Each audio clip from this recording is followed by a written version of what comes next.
Yo YouTube, what's up? Welcome to a Pick'em video. We are doing Pacific Pickems for the qualification to Masters Toronto, and this is tough. Like, this is arguably, in my opinion, the most competitive region with the most entertaining teams and probably the best players. This is going to be a struggle, and I could break down and I could crash out, but let's see where we go. Okay, Talon versus Genji, game number 1. Who do I have? Talon looking pretty good. Upset T1 just the other day. And you know what? Genji have also impressed me in that match against DRX. Now, I do think that DRX might have been a little bit weak due to the IGL change from Mako to Estrella. However, credit where credit is due. Genji made that series look pretty dominant for the first start, especially on Ascent. But DRX clenched it back. This is a big game, and I'm kind of 50-50 on it. I think that Talon do look pretty good, and their mindset has kind of changed within the camp. Of course, Cruz kind of saying in that post-match interview, saying that the culture's kind of changed. They're not friends now. They're kind of teammates, and they hold each other on a sort of higher pedestal. Not to say that they're not friends, of course, but, you know, that sort of mutual respect where you hold someone to a higher level is now more prominent. You know, the growing pains have sort of gone and disappeared, and it's like, right, okay, you've meshed with the team, you've sort of got used to it. Now let's lock in and show what we're kind of worth. I'm going to take the gamble and say Talon are going to win this. Mainly due to the fact that I think Genji's Haven looks kind of old-fashioned with the Viper Omen. And I think Talon are yet to show their true composition for that Haven. I do believe that the comp they ran against T1 was an anti, but they might just run it again as a main comp. We know what Frost is like. He likes to have multiple compositions lined up for different teams, so this could play a factor into this matchup. I do think credit where credit is due, as I've said. The Talon coaching staff are very, very impressive. Jovi has a lot of experience, so does Frost. Whether you hate him or love him, he knows his shit. Now, Boom versus Talon. This is interesting because this is where Talon have no idea how Boom really play. They've yet to play against them other than in kickoff. And Boom don't really know how Talon play. Only off of data, VODs, etc., etc. So this will be an interesting matchup. It's kind of hard to not pick Boom here, just with the insane games that they've played throughout this first season. So I do think I'm going to pick Boom. However, one of the most interesting factors is pressure. Boom have come all the way through Ascension. They shouldn't have got to VCT, but because Bleed don't know how to control their money and their financials, they got through. And Boom, I think, have kind of shocked and surprised themselves by getting this far, this easily. And I think qualifying for the the second international event of 2025 might start putting a little bit of pressure onto the players. So to be honest, it's kind of a coin flip, but I think that Boom just look phenomenal. And I think Talon are still kind of finding their ways. Yeah, we're going to stick with Boom here. I'm pretty confident in that, I think. But who knows? As I said, I think every single one of these games, no matter who you look at, it's a 50-50. And every single one of the games is going to be a gigabanger.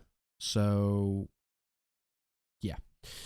DRX T1. Oh, my babies. My two teams. My two children.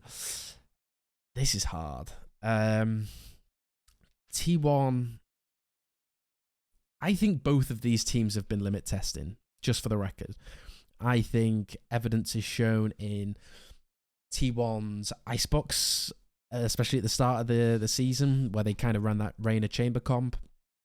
And Autumn's whole sort of theory around it was, let's just see what happens. Let's have fun with it. And DRX, what? Bringing in Estrella, Flashback leaving, Bane coming in, comp changes, double duelists, leaving Teo, coming back to Teo. Toomey has to have like some... I would love to just live in his brain for just a couple days just to see how this guy thinks, because he has a master plan and not a single person around can actually see what he's cooking. But I believe... But I also believe in T1. Like, T1, when it's time to lock in, they lock in. I think I'm going to have to put T1. I think this is mainly due to the inconsistency with DRX and the fact that Marco's now not IGLing him more towards the mid-rounding, and they don't really know what's going on with Flashback. They don't really know what's going on with their comps and their roles. Like, they've got a lot to do in the next couple of days to sort of get to the standard that they were once at. So we're going to go T1. Go lower bracket. Genji versus Nongshim. Oh, I love Nongshim, man. I really do. I think every single one of the players is phenomenal to watch. Margaret, Persia, Darby, they are all so entertaining to watch. But I kind of think that this is maybe where it ends for them. Their split's really good.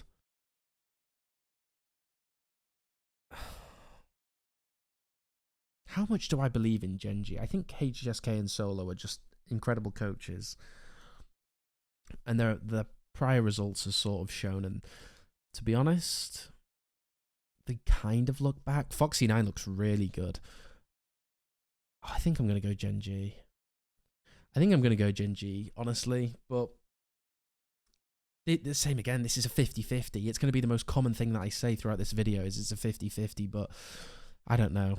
I'd love to put Nongshim, but I think logically, and when I really just put my love and feelings and emotions aside, it's Genji that are going to take this. DRX, PaperX. Oh, DRX should take this, but a PaperX on the train, as most people seem to be saying. Possibly. I don't understand this whole Patmen thing. You get rid of Mind Freak to bring in your initiator player, but then you've got one of the world's best flex players in the first place, and you then put him on smokes. Like, I don't really get how this fixes any of the problems that they're going through, other than kind of screwing over Mind Freak, but hey-ho. We're going to go DRX. Let PaperX sit out for a couple months and figure their stuff out. RRQ T1. I'm going to go T1 because T1 fighting. Let's leave that for a second. RRQ Genji. RRQ. I really appreciate the coaching staff of RRQ. I think bringing in Warbirds was one of the best decisions they could have made after he left with Team Secret. I think he's a very, very good anti-strata and just a very all-round good coach. Crazy Guy's addition's been pretty interesting to watch. I think they kind of look better, maybe? I don't really know. I'm kind of interested more into why Estrella left. Was it because he left to go to DRX or what? I don't know. That's a big question mark for me. Talon DRX. Do you know what the sad thing is I would put Talon going through all the way, but they've yet to show me that level of dominance. And I truly do believe in Frost when he says that this is the best roster he's ever had, because I can see just with the introduction of Killawar and Thai that they already have that improvement in firepower. So I'm going to go DRX because I think Talon, I want to see Talon have more time, because I do think when it comes to stage 2, they're going to look pretty scary. Yeah, it's a shame, really. But hey, DRX versus RRQ. Estrella versus his old team. DRX. I think Estrella's going to be able to bring in some useful information, maybe, on how they think that they like to play. And I think that you cannot really factor in what DRX are going to do. They could go for the double duelist stuff. They could just go with the freeing on Teo. Flashback could randomly come back and they try something new and different. Of course, that also factors into their performance on how they, how far they go. But we're going to go DRX. I have to go DRX. Don't upset me, DRX, please. I can't take it. T1 versus Boom. I think Boom.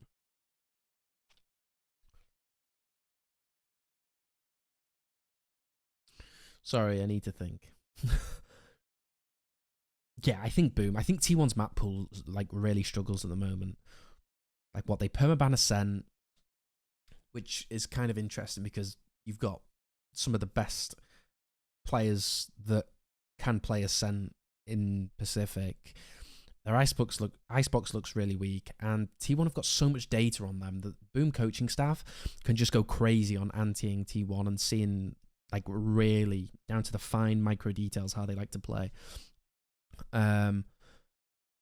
Yeah, and then T1 DRX. I think T1 take this by a landslide. I think the upset against Boom will make them want to work even harder, and the fact they're playing against DRX, making it a revenge match for the kickoff and the history with Stacks and Buzz against the org and all that kind of stuff. I think T1 will win this, but this is the biggest 50-50 that I think we could possibly have. And then T1 versus Boom. I think Boom take this again. I don't really know. Are Boom actually this insane?